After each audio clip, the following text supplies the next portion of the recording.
Bismillahirrahmanirrahim. Assalamualaikum warahmatullahi wabarakatuh. Bagaimana kabar kalian di pagi ini? Mudah-mudahan kalian dalam keadaan sehat walafiat.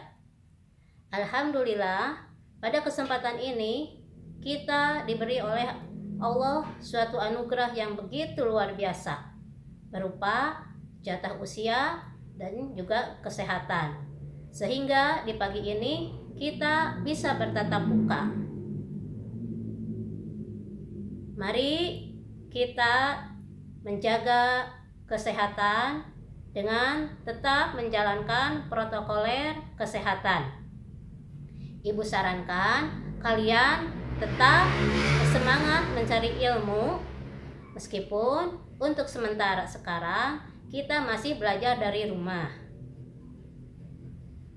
Nah, karena baru pertama kali kita bertatap muka, ya, untuk kalian saya ucapkan selamat datang di SMP Negeri 1 Bayongbong.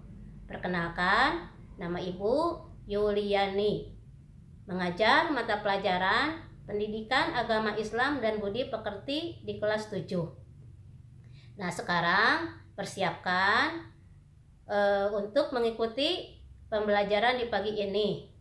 Silahkan bukunya, buku sumber agamanya, dan juga alat tulisnya.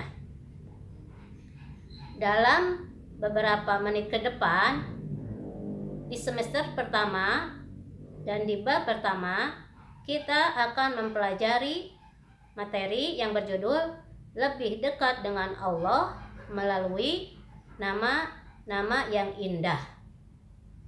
Dari pembelajaran ini, kalian diharapkan untuk memahami makna iman kepada Allah.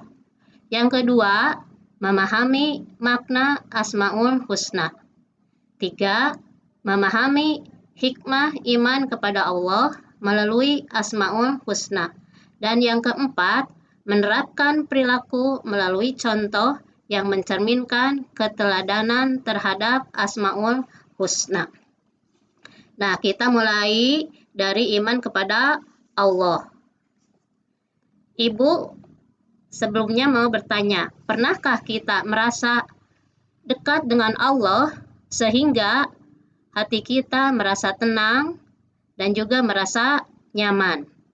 Dan pernahkah kita merasa jauh dari Allah sehingga perasaan kita gelisah dan merasa hampa?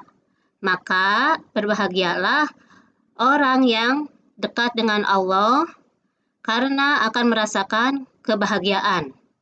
Dan orang yang jauh dari Allah tentunya akan merasakan kegelisahan. Nah, sebagai orang muslim tentunya kita berusaha untuk lebih mendekat kepada Allah. Nah, bagaimana caranya untuk lebih dekat kepada Allah? Salah satu syarat untuk mendekatkan diri pada Allah yaitu dengan iman. Jadi, iman itu merupakan salah satu syarat supaya kita lebih dekat kepada Allah.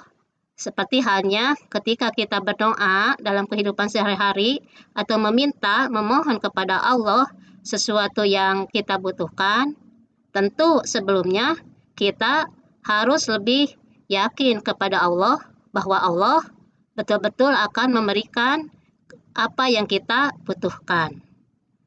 Dan iman itu akan diminta pertanggungjawabannya oleh Allah. Nah, sekarang apa iman itu sebetulnya?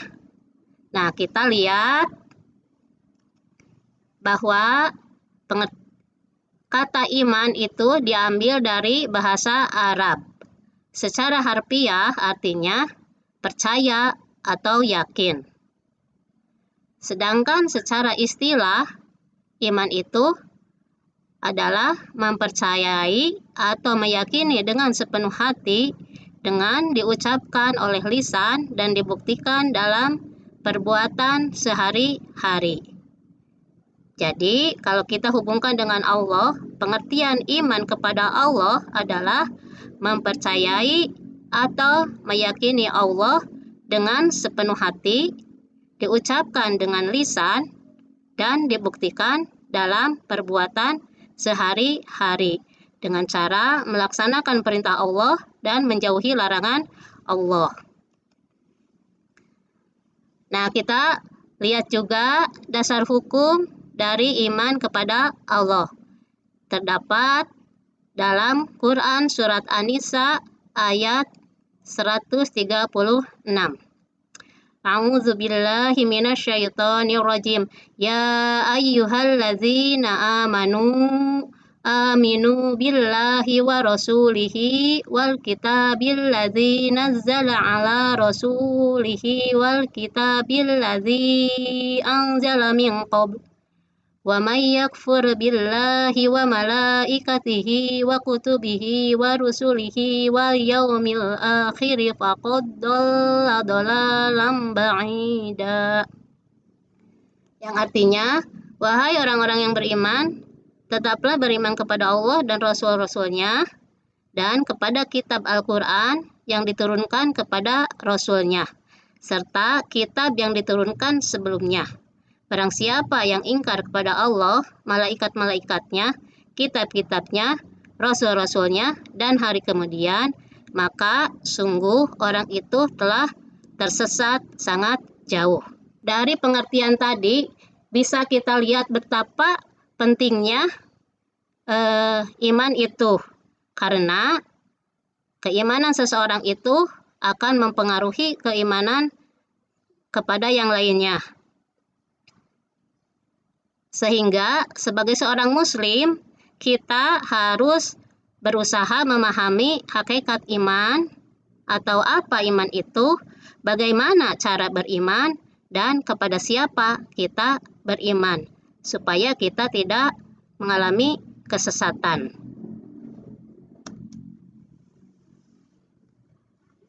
Kemudian, iman seseorang itu kadang bisa naik atau bisa turun, bisa menebal atau bisa menipis.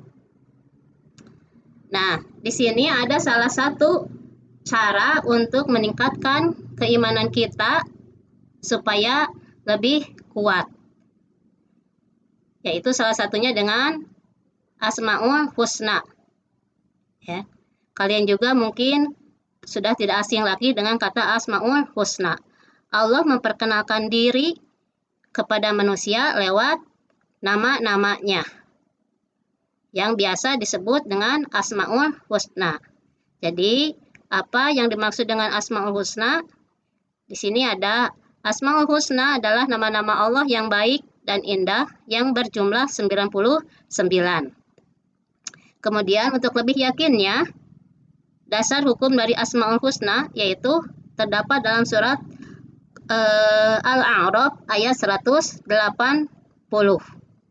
Walillahil asma'ul husna fad'uhu biha wa dharul ladzina yalhiduna fi asma'ih sayuzzawna ma kanu ya'malun. Artinya, dan Allah memiliki al-asma'ul husna atau nama-nama yang baik. Maka bermohonlah kepadanya dengan menyebutnya al-asma'ul husna, dan tinggalkanlah orang-orang yang menyalahartikan nama-namanya. Mereka kelak akan mendapat balasan terhadap apa yang telah mereka kerjakan. Nah, ini dari surat Al-A'raf ini ada suatu perintah kepada kita, yaitu ketika kita bermohon, berdoa, maka kita dianjurkan untuk menyebut nama Asmaul Husna atau menyebut salah satu Asmaul Husna.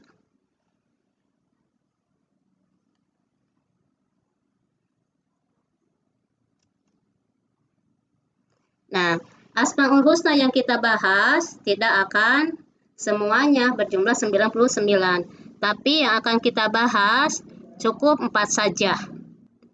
Yang pertama adalah Al-Alim. Ya, Al-alim artinya maha mengetahui. Ya. Allah mengetahui apa yang ada di langit dan di bumi tanpa kecuali. Ya. Tidak ada satupun yang lepas dari pengetahuan Allah, baik yang lahir maupun yang batin. Untuk lebih yakinnya, kita lihat surat Al-An'am ayat 59. Yang artinya, dan pada sisi Allah lah kunci-kunci semua yang gaib. Tidak ada yang mengetahuinya kecuali Allah. Dan Dia mengetahui apa yang ada di langit dan di laut. Tidak ada sehelai daun pun yang gugur, melainkan Allah mengetahuinya. Dan tidak jatuh sebutir biji pun dalam kegelapan bumi, dan tidak pula sesuatu yang basah dan yang kering, melainkan tertulis dalam kitab Allah. Nah, ini menandakan bahwa tidak ada sedikit pun yang lepas dari pengetahuan Allah. Lalu yang selanjutnya, Al-Khabir, artinya maha waspada. Ya. Allah maha waspada terhadap apa yang Dia ciptakan di dunia ini. Dunia ini diciptakan Allah menciptakan segala sesuatunya dengan penuh ketelitian, kecermatan, dan kewaspadaan. Jadi, tidak ada yang dianggap sia-sia atau salah sasaran, karena Allah sudah mendesain sedetail mungkin. Ini menandakan bahwa Allah waspada. Kita lihat dasar hukum dari Al-Khabir, yaitu surat At-Taubah ayat 16. Wallahu khabirum bima ta'malun. Dan Allah maha teliti terhadap apa yang kamu kerjakan. Kemudian yang ketiga, As-Sami. Artinya maha mendengar. Allah mendengar segala sesuatu yang ada di bumi ini, baik yang jelas maupun yang tidak jelas. Dan pendengaran Allah tidak akan terbatas oleh ruang dan waktu. Dasar hukum dari surat Al-Baqarah ayat 250. Dasar hukumnya yaitu surat Al-Baqarah ayat 256. Wallahu sami'un alim. Dan Allah maha mendengar lagi maha mengetahui. Kemudian Asmaul Husna yang keempat adalah Al-Basir. Artinya maha melihat. Allah melihat segala sesuatu yang ada di bumi ini, baik yang jelas maupun yang tidak jelas atau gaib. Ya. Sehingga penglihatan Allah pun tidak terbatas oleh ruang dan waktu. Ini sesuai dengan firman Allah yang terdapat dalam surat Al-Hujurat ayat 18. Innallaha ya'lamu ghaibas samawati wal ard. Wallahu basirum bima ta'malun. Sesungguhnya Allah mengetahui apa yang gaib di langit dan di bumi. Dan Allah maha melihat apa yang kamu kerjakan. Nah, itulah pembahasan kita mengenai keempat nama Allah yang baik dan indah. Kemudian setelah itu kita beranjak kepada hikmah beriman kepada Allah. Begitu bahagianya orang yang betul-betul beriman kepada Allah karena berusaha untuk mendekatkan diri kepada Allah. Di sini ada beberapa hikmah, diantaranya satu, orang yang beriman itu akan mendapat pertolongan dari Allah. Hal ini sesuai dengan surat Al-Mu'min ayat 51. Yang artinya, sesungguhnya kami menolong rasul-rasul kami dan orang-orang yang beriman dalam kehidupan dunia dan akhirat. Lalu, hikmah yang kedua, hati mereka menjadi tenang dan tidak akan gelisah. Hal ini sesuai dengan firman Allah surat Ar-Ra'd ayat 28. Yang artinya di sana orang-orang yang beriman dan hati mereka menjadi tentram dengan mengingat Allah. Ingatlah, hanya dengan mengingat Allah lah hati menjadi tentram. Kemudian hikmah yang ketiga, sepanjang masa hidupnya tidak akan pernah merugi, bahkan akan mendapatkan kebahagiaan. Ini sesuai dengan surat Al-Asr ayat 1-3. Ya, yang intinya bahwa manusia yang beriman itu tidak akan merasakan kerugian. Sebelum Ibu tutup, Ibu mau memberi tugas dulu untuk kalian.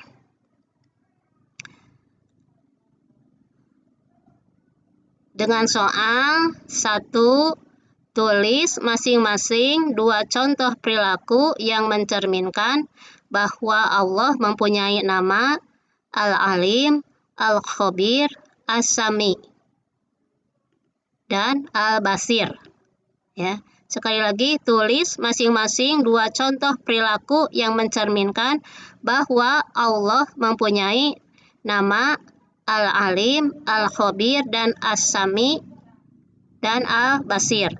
Kemudian yang kedua, tulis pesan moral atau hikmah di balik kisah teladan yang berjudul Si Penggembala Kambing. Nah, pembahasan materi hari ini Ibu cukupkan sampai di sana. Tapi sebelum Ibu menutup pertemuan ini, ya, ada yang harus kita renungkan, bahwa kita hidup di dunia ini akan membutuhkan suatu bekal. Bekal itu berupa iman, karena hidup tanpa iman ibarat orang yang berjalan tersesat. Dia tidak tahu arah mata angin, dan dia juga tidak tahu harus kemana dan harus bagaimana kita atau dia melangkah. Sehingga orang yang beriman itu, sehingga kita berusaha untuk mengusahakan keimanan itu guna mendapatkan kebahagiaan di dunia dan akhirat. Nah, sampai sana dulu pertemuan kita hari ini. Saya ucapkan mohon maaf atas kekurangan dari Ibu. Dan diakhiri saja dengan ucapan Alhamdulillahirabbil alamin. Wassalamualaikum warahmatullahi wabarakatuh.